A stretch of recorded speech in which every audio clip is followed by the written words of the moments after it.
Sebenarnya permasalahan penjualan mainan dan ATK berikut hiasan-hiasan ulta ini sudah berjalan dari 1,5 tahun lebih yang lalu.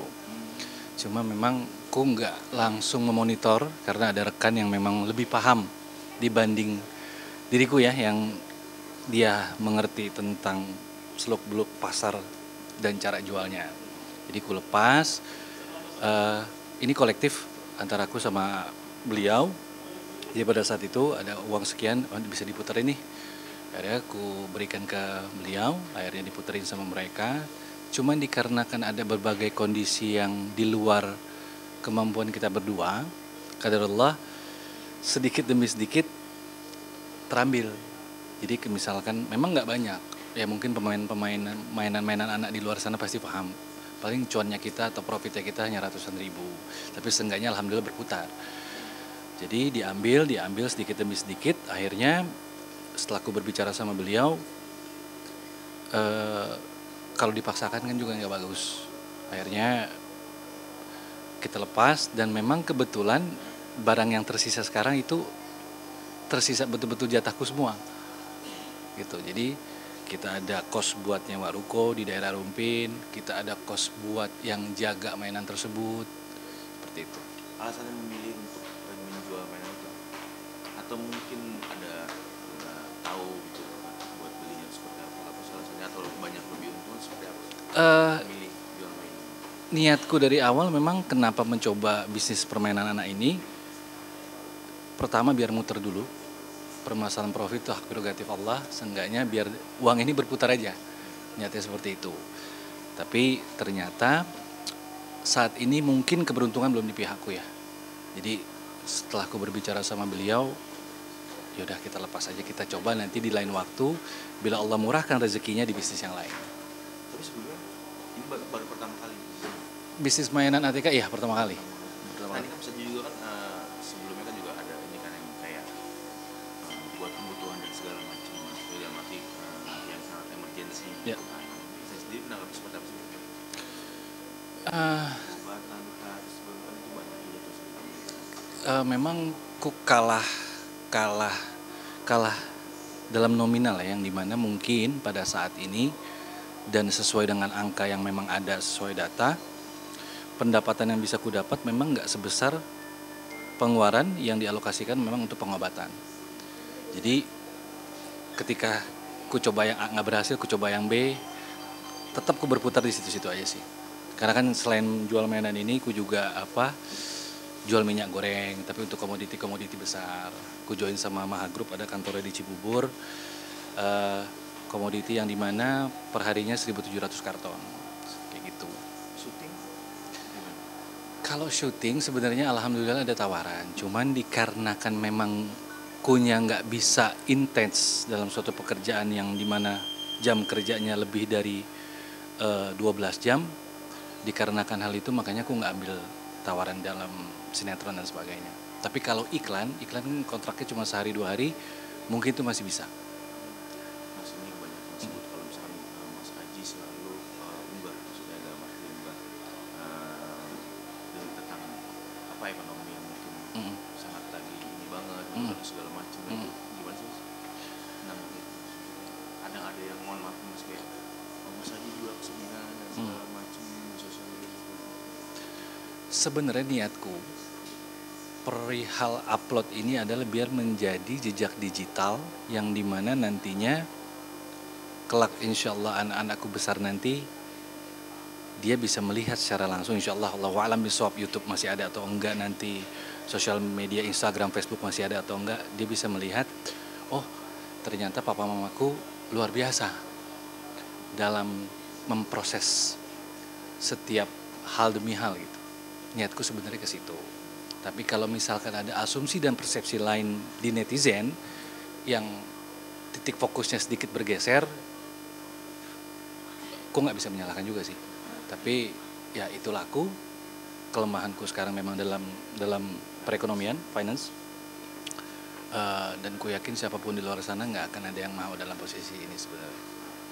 Tapi gimana sih mungkin kesehatan buat anak di dalam arti perkembangannya sejauh ini? Karena memang penyakit yang dialami sama istri dan anakku itu memang penyakit jangka panjang.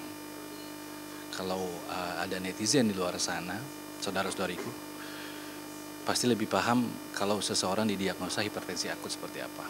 Kalau didiagnosa suatu virus yang memang sepak terjangnya nggak bisa sembuh dalam kurun waktu yang singkat, mereka pasti paham bahwa penyakit ini memang membutuhkan waktu dan atas izinnya itu baru bisa sembuh.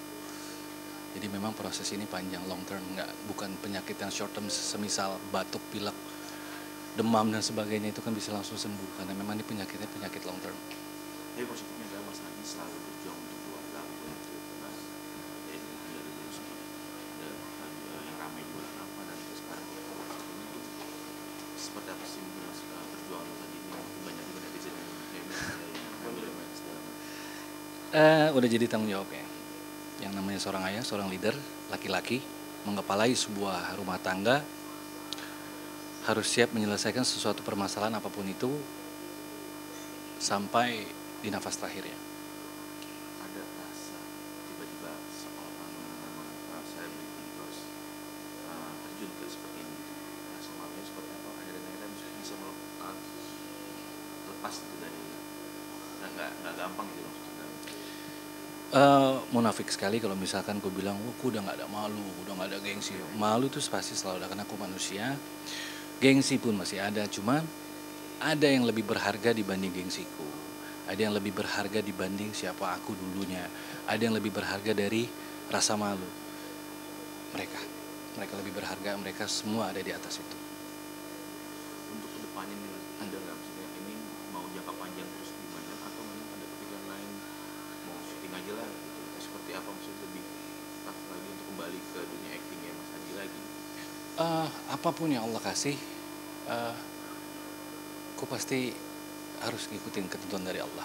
Jadi apapun peluang, semisal di bisnis, semisal di perizinan, semisal di apapun, selagi ku masih mampu, selagi ku masih bisa, selagi Allah kasih kekuatan, pasti ku coba.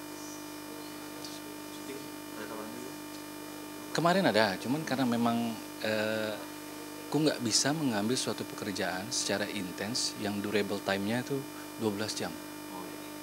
Semisal, ini kan penyakit anak dan istriku on off. Nobody knows kapan dia on, kapan dia off. Semisal aku terkait kontrak dengan suatu production house untuk memproduksi suatu project TV show, kan nggak bisa bro, gue izin balik ya, karena anak gue ngedrop, karena istriku ngedrop. Sementara scene harus diselesaikan hari itu, target. Jadi dibanding nanti merugikan pihak lain, menimbulkan kekisruhan dan sebagainya, aku bermohon sama Allah dibukakan di pintu yang lain, yang dimana masih kurasa masih banyak peluang-peluang yang bisa aku ambil. Hanya saja mungkin kalau kita lihat dari titik afirmasi berpikir, menaruh titik fokus di tempat yang kurang tepat, ya jadinya mungkin seperti itu ya. Wah, ini jual kesedihan. Wah, kalau ada yang bisa kujual selain jual kesedihan, bro. Semisal, kasih ku contoh apa? Banyak yang kuhadapi adalah, bro ini dong, bro ini dong, ini dong. Ya kalau kemauan mereka ternyata kesempatannya itu belum datang, kita kan tetap nggak bisa untuk berkeras gitu. Ada waktu spare yang memang diharuskan seorang makhluk manusia tentunya untuk nunggu. Karena sesuatu itu pasti akan sampai bila memang udah harus tiba. Rezeki, maut dan sebagainya. Tapi insya Allah aku nggak akan pernah berdiam diri, nggak akan pernah capek untuk selalu berikhtiar. Jika ada Mas tawaran syuting yang memang waktunya buang waktu banyak banget, tapi dengan penghasilan yang lumayan besar, tetap diambil atau tetap pilih? Kalau memang besar, berarti kan karena itu jadi pemikirannya, karena kan waktu buat keluarga pasti mengurang kalau misalkan. oke, kalau misalkan bayarannya besar, berarti kan aku bisa sewa orang tuh. Bro atau mas atau mbak, gantiin ya posisi gua. Kalau besar, kan bisa seperti itu, bisa di split. Tapi kalau seandainya, bukan kita tolak ukur, nggak bersyukur ya, tapi kan ini andai kata. Besar, pasti bisa. pasti ku mampu hire orang. Sekarang kan kita memang ya harus berbicara fakta lapangannya seperti apa. Kan terkadang angka itu muncul pasti ada maksud. Pasti ada alasannya kenapa loh kok angkanya segini.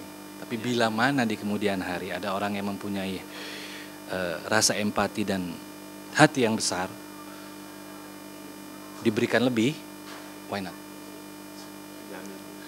Gas. Berarti kemarin ini tawaran belum cocok. Belum cocok bro, karena bukan permasalahanku nggak bersyukur, nggak bisa hire orang gitu loh. Kayak semisal, simpelnya aja, kita, wah nggak bisa nih sewa ART. Mau nggak mau, diriku harus di samping mereka. Tapi semisal ada harga yang cocok, bukanku nggak bersyukur ya, kan bisa sewa ART. Jadi depends on number, itu sih.